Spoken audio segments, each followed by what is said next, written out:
Well, good evening and welcome back to another episode of Weird and Stupid History. Yes, this is going to be an interesting episode, as you can probably tell by the title.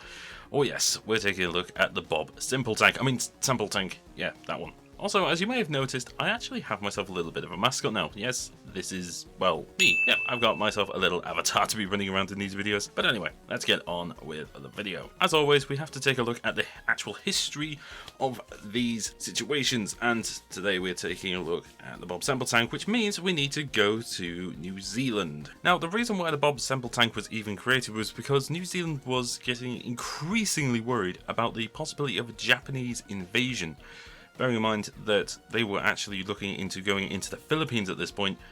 To be honest, it's not particularly far-fetched that they might move into, say, Australia and New Zealand, so I suppose you can give them that at the end of the day. As you can imagine, the Bob Semple tank was created by the guy called Bob Semple, who was the Minister of Works for New Zealand. His idea, to give him credit, was actually rather an ingenious one. His idea was to use the country's own agricultural vehicle supply, which there were many, because the country was mainly agricultural. Well, everything's mountainous over there, so there isn't really much place for big style industry, I guess. There's only a few places where you can go. Because of the impending danger, they had to think of something new, and Bob Semple took the idea of conversion. Essentially, he would convert the plentiful supply of farm vehicles, namely tractors, into armoured vehicles to be used for war. On paper, this idea actually sort of makes some sense. You know, use what you've already got. And now, the Bob Semple tank had many flaws.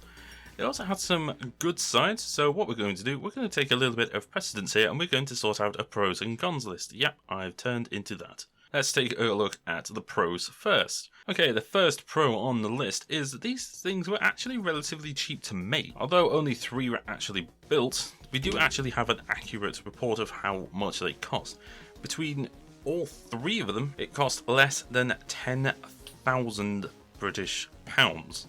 For 3 tanks, that's pretty cheap. So I suppose we could put that on the pros list. There we go. Extremely cheap to make. And now that we're done with the pros list, let's head on to the cons list.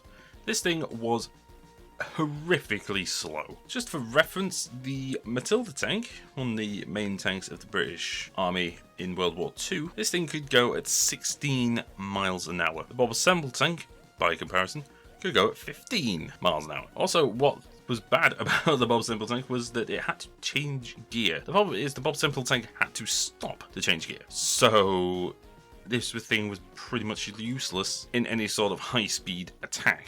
Let's go on to point number 2. Point number 2, the armour. Well, I say armour, it wasn't particularly great armour. Could this thing stop bullets? Yeah, maybe. It was pretty thin, but it could stop bullets if it wanted to. I wouldn't want to put this thing against a tank shell though, because unfortunately the armour was corrugated plating, which is fine. You want to make something tanky? Make it bulletproof. That's fine. I have no issues with that. However, this is supposed to be a tank. Tanks are supposed to fight other tanks. This thing would probably fall over in a strong breeze. Couple that with the fact that the armor wasn't actually particularly well designed in itself. But then again, this was actually supposed to be used for quick conversion and not necessarily for a full battle tank. So I suppose we'll have to let that one lie. Now let's take a look at the armament of this thing. For a tank, it surprisingly doesn't actually have a tank gun. So they had to deal with brand guns. And in order to give it any decent armament, they put 6 of them on. Yes, they put 6 support weapons in a tank and said, yeah, that'll do. How is this thing supposed to fight tanks? Please, look at it. 6 brand guns, how is this supposed to fight any tank? Brand gun may have been a reliable weapon, but my god, I don't think that it would be able to penetrate any sort of tank armor. I don't think it's quite that good. Now these were positioned, there were supposed to be 2 in the front, 1 at the top, 1 at each side, and 1 rear facing. Now you're thinking, how does one person or a couple of people manage 6 guns and driving?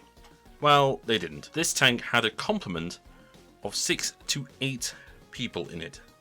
Now just look at this. How the hell are you supposed to fit 8 people in this thing? Plus, as I said before, the brain gun is a reliable weapon, but it's also very inaccurate. And this is where we're going to go on to the next point. This thing had a lack of any decent suspension. So you've got a weapon that isn't particularly accurate, but in a tank that has very little suspension.